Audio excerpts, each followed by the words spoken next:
This is section 10 on Sunday. This actually became the entire trial right here. This section was the toughest one of the whole weekend. It was a relatively easy day, and it really came down to figuring this section out and trying to get through it clean. Luckily, I was able to figure it out and get through it clean each time, so that's what determined the victory for me. So definitely happy I was able to get it, and it's one of the sections that I typically would struggle on, a little bit loose and on a hill with some off camber. So yeah, definitely happy with my rides in it and staying consistent.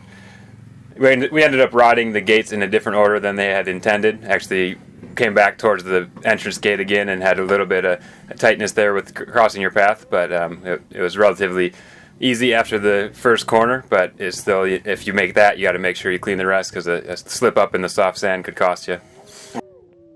Seeing it in slow motion, I can actually see exactly what I felt, which was I was starting to lose both tires, and my rear tire was sliding towards the ribbon. So it took a very big hop from me instead of a dab. It was either dab and stop and get a 3 or a 5, or try to do everything I could to lift the rear tire to the right and land it up on a ridge. But the ridge was very soft, very angled, and I didn't know exactly how much traction there was. So you can see Ryan and I talking back and forth before I went. I made sure he could tell me how much throttle I could give it, if I could pop the clutch or slip the clutch, and he just said very, very soft hop. So I did everything I could not to spin, and even though I was very light on the throttle, very low on the bike, I still spun a little bit, and so any more throttle and I would have spun and possibly taken a point, but was able to figure out just enough to keep it clean.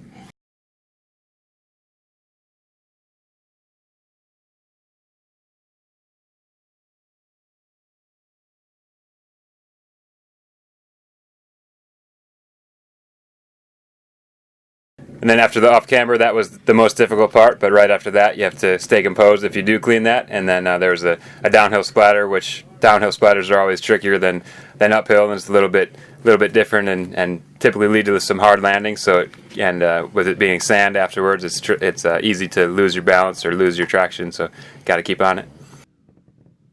The next 2 rides went a lot smoother for me. I was able to judge by what I felt on the first ride and use that to my advantage for the next ones, and I kept it rolling, kept it smooth, and didn't end up with that extra hop and stop. So I kept rolling through and just squared it up and got a couple hops to the top.